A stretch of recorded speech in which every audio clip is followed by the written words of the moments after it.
നമുക്കിന്ന് fashion ഡിസൈനിങ്ങിന്റെ second part book കാണാം. First part ഞാൻ നേരത്തെ അപ്ലോഡ് ചെയ്തിട്ടുണ്ടായിരുന്നു.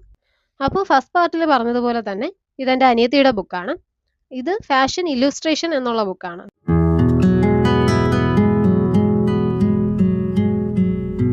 ഇത് കഴിഞ്ഞുള്ള കുറച്ച് പേജസ് അതിന്റെ കണ്ടന്റ്സ് ഒക്കെയാണ്.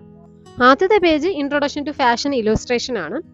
ആദ്യത്തെ യൂണിറ്റ് ആണ് എലമെന്റ്സ് ഓഫ് ഡിസൈൻ. ഇതിൽ ആദ്യം നമ്മൾ നോക്കാനായിട്ട് പോകുന്നത് ലൈൻസിനെ പറ്റിയിട്ടാണ്. ഈ ലൈൻസ് വെച്ചിട്ട് നമുക്ക് ഇല്യൂഷൻസ് ക്രിയേറ്റ് ചെയ്യാനായിട്ട് പറ്റും. ഒരു വ്യക്തിക്ക് ഹൈറ്റ് കൂടുതലുള്ളതായിട്ടോ അല്ലെങ്കിൽ സ്ലിം ആയിട്ടോ കാണിക്കണമെന്നുണ്ടെങ്കിൽ അതിന് ഈ വെർട്ടിക്കൽ ലൈൻസ് ആയിരിക്കും നല്ലത്. ഇനി ഹൊറിസോണ്ടൽ ലൈൻസിന്റെ കാര്യത്തിലാണെങ്കിൽ ഇതിന്റെ നേരെ ഓപ്പോസിറ്റ് എന്ന് വെച്ചാൽ ഒരു വ്യക്തിക്ക് വണ്ണം കൂടുതലുള്ളതായിട്ടും അതുപോലെ കുറച്ച് ഹൈറ്റ് കുറവുള്ളതുമായിട്ട് കാണിക്കാനാണ് നമ്മൾ ഈ ഹൊറിസോണ്ടൽ ലൈൻസ് യൂസ് ചെയ്യുന്നത്. അടുത്തത് ഡയഗണൽ ലൈൻസ് ആണ്. ഇതിനൊരു മൂവ്മെന്റ് എനർജി ഒക്കെ കൊണ്ടുവരാനായിട്ട് ഇതിന് കഴിയും. ഇത് ഏത് ടൈപ്പ് ഓഫ് ആളുകൾക്കും യൂസ് ചെയ്യാൻ പറ്റുന്നതാണ്. അടുത്തത് കർവ്ഡ് ലൈൻസ് ആണ്. അടുത്തത് സിക്സാഗ് ലൈൻസ് ആണ്. കുറച്ചൊരു ഫണ്ണൊക്കെ ഇഷ്ടപ്പെടുന്നവർക്കൊക്കെ ഇത് ഇഷ്ടപ്പെടും. കുറച്ച് എനർജറ്റിക് ആയിട്ട് ഒരു എഫക്റ്റ് കൊണ്ടുവരാൻ ഈ സിക്സാഗ് ലൈൻസിന് കഴിയും.